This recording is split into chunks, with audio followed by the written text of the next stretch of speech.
Party Congress के प्रत्याशी ऐसे हैं कि हमको जबरदस्ती टिकट दे दी। एक हरदोई में प्रत्याशी मिश्रिक लोकसभा से थे, उनको देखे थे मैं नहीं लड़ूंगा, मेरे बेटे को दे दो। बेटे को दे दिया तो कहने मैं भी नहीं लड़ूंगा, आप मेरी पत्नी को दे दो।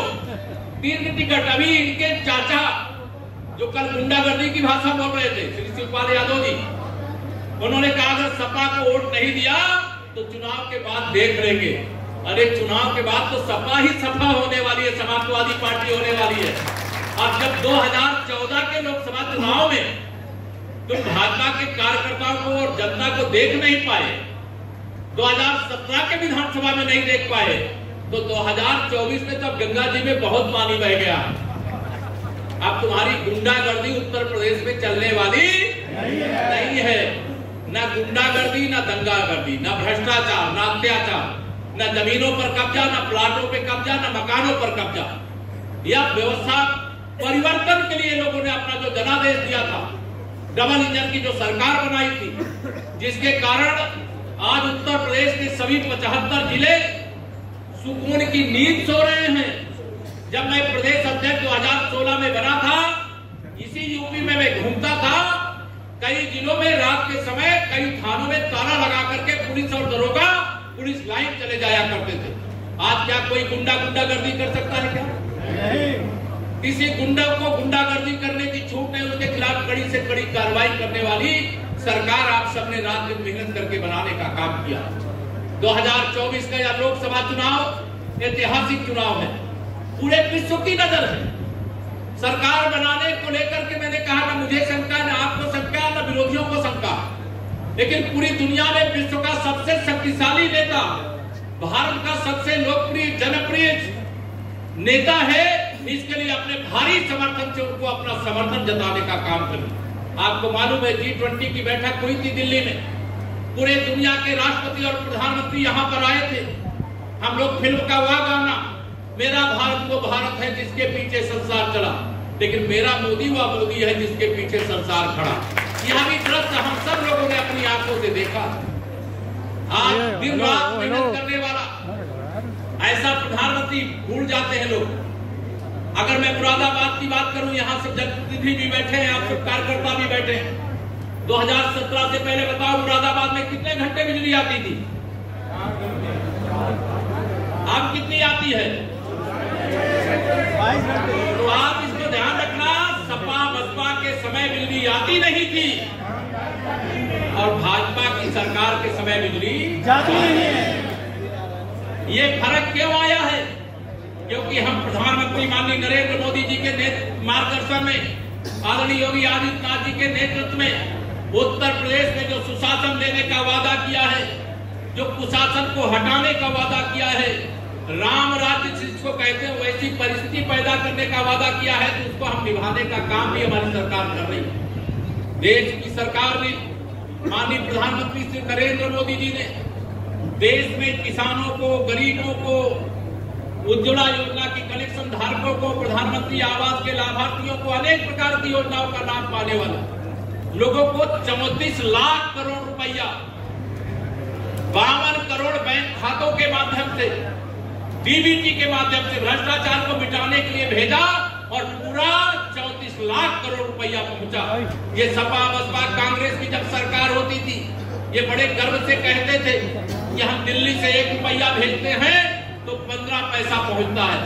आप जोड़ लीजिए 34 लाख करोड़ का 15% कितना होता है? 5 लाख करोड़ से भी कम होता है। अगर इनकी सरकार होती देश में तो यह लूट करके देश को खा जाते। आज भ्रष्टाचार के खिलाफ कार्रवाई हो रही है, जांच हो रही है, बड़े बड़े भ्रष्टाचारी नेता अधिकारी जेल जा रहे हैं। सब कहते हैं ये मोदी जी हमको छोड़ेंगे नहीं, इसके सब एक हो जाओ। और इसीलिए इनकी हवाइयां उड़ी हुई हैं। इनको मालूम है कि 4 जून के बाद जिसने भी भ्रष्टाचार किया है, मोदी जी उसको छोड़ने वाले नहीं है।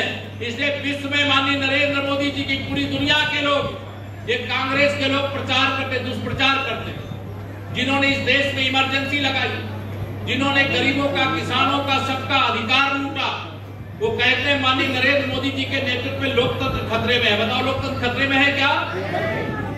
लोकतंत्र खतरे में नहीं है।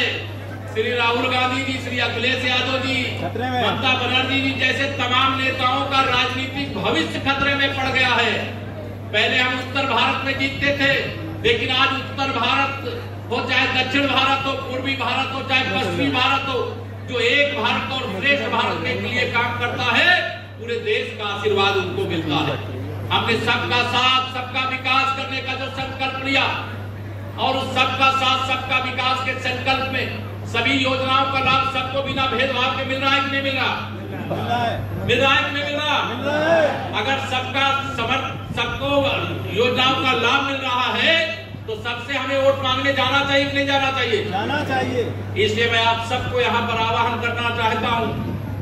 राजनीतिक समीकरण में कई बार हमारे विरोधी हिसाब जोड़ लेते हैं कि यहाँ इतना मुस्लिम मतदाता है, इतना फला जात का मतदाता है, इतना फला जात का मतदाता है, और हिसाब लगा करके मुसलमान को तो जैसे केवल वोट बैंक बना करके रख दिया है उनको कि भाजपा के खिलाफ को वोट देने के लिए विवश है। अगर भाजपा ने कोई उनके साथ भेदभाव नहीं किया है तो मुझे पूरा विश्वास है कि आप सब वोट मांगने जरूर जाइएगा। कोई वोट नहीं देगा तो हमारा ले क्या देगा? अगर वोट मांगने ही नहीं जाओगे तो कहेगा हमारे पास मांगने नहीं आए, अगर हम वोट दे देंगे तो गिना ही नहीं जाएगा। लेकिन मैं आप सबको विश्वास दिलाता हूं, भारी मात्रा में, बड़ी संख्या में लोगों का समर्थन मोदी जी को तीसरी बार प्रधानमंत्री बनाने के लिए मिल रहा है। जो समाजवादी पार्टी पीडीए की बात करती है ना, ये पीडीए इनका पिछड़ा दलित अल्पसंख्यक नहीं है, ये परिवार डेवलपमेंट अथॉरिटी है, और अपनी अथॉरिटी को मजबूत करने के लिए एक दल बनाए हुए, और उस दल के अंत का समय आ गया है। मेरे भाइयों बहनों, मैं आप सब कार्यकर्ता साथियों से आह्वान करना चाहता हूं। माननीय नरेंद्र मोदी जी के बारे में मैं यही कहा करता हूं कि विश्वास करो तुम मोदी पर, यह नव युग का निर्माता है। ऐसा नेता इस धरती पर एक बार ही आता है। लेकिन दूसरा, इस समय चूंकि हम विकसित भारत की ओर बढ़ रहे हैं, हमें गरीबी भारत से मिटाना है। गरीबी मिटाना है तो उसके लिए क्या करना है? घर घर में खुशहाली पहुंचे, बस इतना फर्ज निभा देना, बाकी तो सब मोदी जी कर देंगे, तुम कमर का बटन दबा दे। यह लक्ष्य लेकर के अपने अपने बूथ पे जाओ, लोगों से वोट मांगो।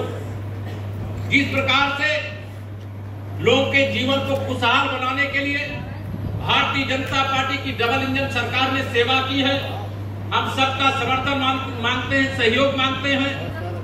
हम जानते हैं जीत सुनिश्चित है, लेकिन मैं अपने सभी कार्यकर्ताओं को कहूंगा, जोश में होश मत खोना, जोश में होश मत खोना। अति आत्मविश्वास का शिकार नहीं होना है। मैं जानता हूं आप होंगे नहीं, आप अपने बूथ को मजबूत बनाएंगे, क्योंकि जब बूथ मजबूत होगा तो आप भी मजबूत होंगे। भारतीय जनता पार्टी मजबूत होगी तो भारतीय जनता पार्टी का कार्यकर्ता भी मजबूत होगा। भारतीय जनता पार्टी अगर मजबूत होगी तो भारत भी मजबूत होगा, क्योंकि हम सब देश के लिए काम करते हैं, देशवासियों के लिए काम करते हैं।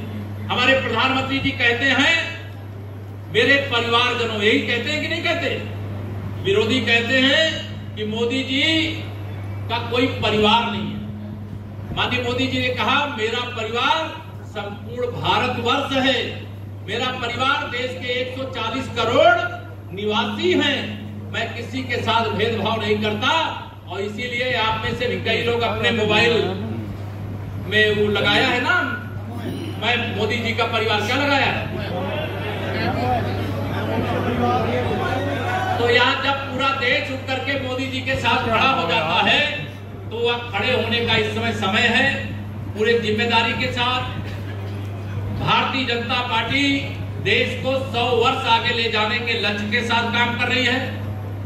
आने वाले समय में जो गरीब है वो अमीर बने, जो अमीर है और अमीर बने, भारत विश्व का नेतृत्व करने वाला बने, कोई भारत की सीमाओं का अतिक्रमण करने का दुस्साहस न कर सके। जैसे भारत के नागरिक यूक्रेन रूस के युद्ध के बीच में से तिरंगा हाथ में लेकर भारत माता की जय बोलते हुए दोनों देशों के युद्ध को रुकवा करके भारत सम्मान से वापस आए, दुनिया में कहीं भी भारतवासी रहे वहां तिरंगा फहराने का काम कर सके, भारत माता की जय बोलने का काम कर सके। ऐसे मजबूत भारत का निर्माण करने के लिए मैं आप सबका आह्वान करता हूं, अपने बूथ को मजबूत बनाइए। आप में से कई लोग होंगे जिनके परिचित विदेशों में रहते होंगे, कोई रहता है विदेश में, और जिनके परिचित विदेश में रहते हैं उनसे पूछा है आपने कभी कि मोदी जी के आने के पहले उनका विदेश में कैसा सम्मान था और मोदी जी के आने के बाद कैसा सम्मान है? आज दुनिया के किसी देश में अगर भारतवासी रहता है, कहता हम तो भारत के रहने वाले हैं, मोदी जी के देश के रहने वाले हैं, तो सामने किसी भी देश का नागरिक बैठा होगा वो उठ करके खड़ा हो जाता है, ये मोदी जी के देश का रहने वाला। ये सम्मान मोदी जी का ही नहीं है, ये सम्मान देश के 140 करोड़ लोगों का है।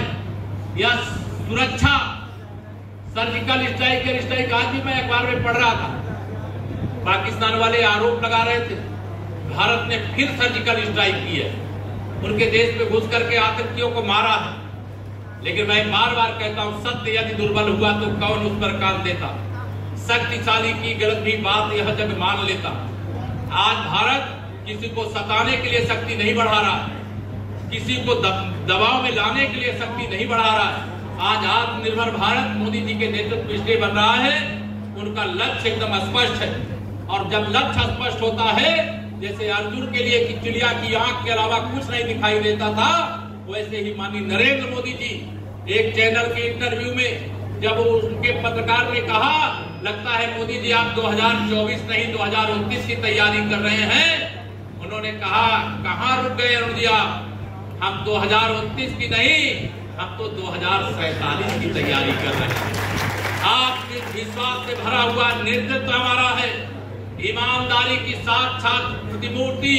अगर कोई विश्व के अंदर ऐसा नेता है जिसकी बात पूरी दुनिया मानती है, उसका उदाहरण है 21 जून को योग दिवस मनाया जाता है कि नहीं पूरे विश्व में। एक बार मोदी जी ने कह दिया पूरी दुनिया मनाने के लिए तैयार है। वसुधैव कुटुंबकम की बात भारत पहले भी करता था, आज भी कर रहा है, आने वाले समय में भी करेगा। एक सूर्य, एक पृथ्वी और एक भविष्य। ये नहीं कि अमेरिका वाले ज्यादा खुशहाल हो और भारत वाले दुखी जीवन जिए, यह नहीं चलेगा। भारत की प्रतिभा है, युवा देश है, हम परिश्रम की पराकाष्ठा करने वाले हैं। अकेले मुरादाबाद में कितने अवसर हैं, ये अवसर और कैसे बढ़े इन सब क्षेत्रों में आगे बढ़ने के लिए। मैं आप सभी कार्यकर्ताओं से लंबी बातें ना करके, क्योंकि मुझे जाना भी है, मैं आप सबसे यह विश्वास के साथ जा सकता हूं